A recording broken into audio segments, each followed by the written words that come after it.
Okay, so let's get into the story that has been absolutely everywhere, fueling endless speculation online, the Epstein Files. We've all seen the famous names flying around, but what do these millions of pages of documents actually tell us? It really all comes down to this one huge question. Why did unsealing these files send a massive shockwave through the global elite? I mean, why did it make some of the most powerful people on the entire planet so nervous? That's exactly what we're going to break down. But first, before we even touch on the names, we gotta clarify what these files actually are, and just as important, what they're not. Right off the bat, the Epstein Files isn't some secret little black book. Think of it more like a giant data dump. It's this massive, sprawling collection of millions of pages. We're talking everything from FBI investigations and court testimony to private emails and flight logs connected to Jeffrey Epstein and his whole inner circle. And this is a really important point, because this is where a lot of people get mixed up.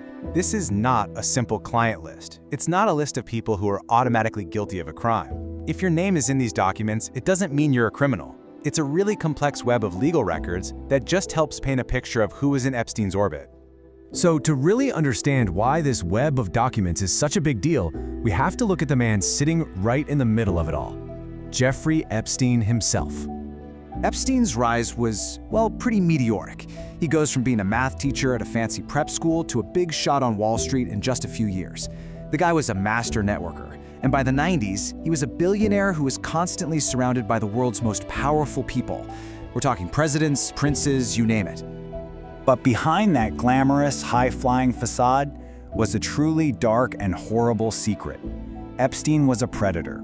For decades, he was running a horrific human trafficking network, preying on hundreds, maybe even thousands of underage girls. He used his immense wealth and power to trap them. He was finally arrested on federal charges back in 2019, but then, before he could even face trial, he was found dead in his jail cell. Now officially it was ruled a suicide, but a lot of people believe he was silenced to protect all those powerful people in his orbit. And that suspicion is exactly what fueled the massive public outcry to get these files unsealed. So, the files are finally out. What's actually inside this mountain of paper? Let's take a look. First, just try to wrap your head around the sheer scale of this thing. We are talking about over 3 million pages of documents that have been released to the public. It's an absolutely staggering amount of information to sort through. And what's in there? Well, it's a real mix of everything. You've got the flight logs from his private jet, which was infamously nicknamed the Lolita Express. There are personal emails, photos, videos, and of course, the really heartbreaking transcripts from interviews with victims and witnesses who were brave enough to come forward. The files also pull back the curtain on just how bizarre Epstein's world was. For instance, one email goes into detail about a gift he received, a piece of the Kiswah, which is the sacred cloth that covers the Kaaba in Mecca. The email explains its immense religious importance, which just highlights the incredibly strange and powerful circles Epstein was moving in. This also shows you how easily these documents can be twisted. In one file, a simple scanning error changed the phrase bank name to Baal name. And Baal, it's the name of an ancient demon. Well, that one little typo completely ignited all these wild conspiracy theories about satanic rituals. It just goes to show how carefully you have to read these dense files. Okay, this is it. This is the part everyone's been waiting for. Let's talk about the famous, the powerful, the people whose names pop up all over these documents. A central figure here is Prince Andrew, the brother of the King of England.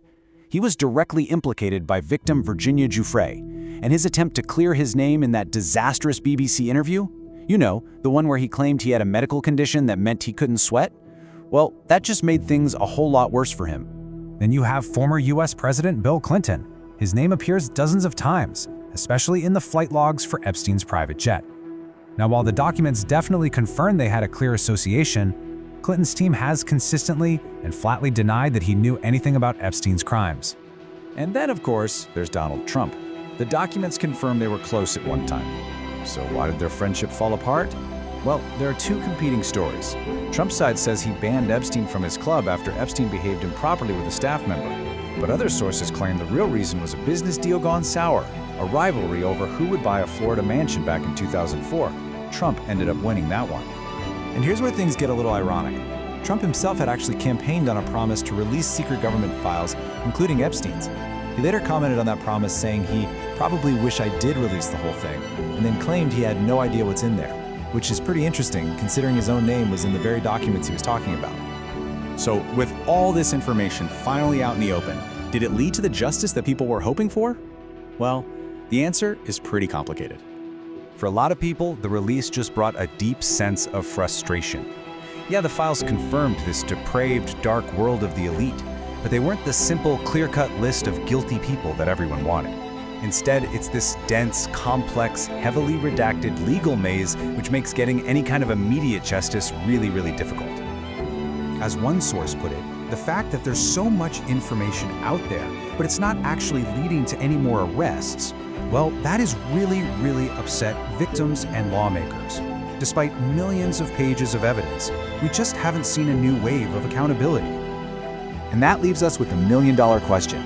These files have pulled the curtain back on a horrifying world of elite corruption, but they also seem to show just how protected the powerful really are. So, will all this unprecedented transparency ever lead to real, meaningful justice? That is the question that's still unanswered.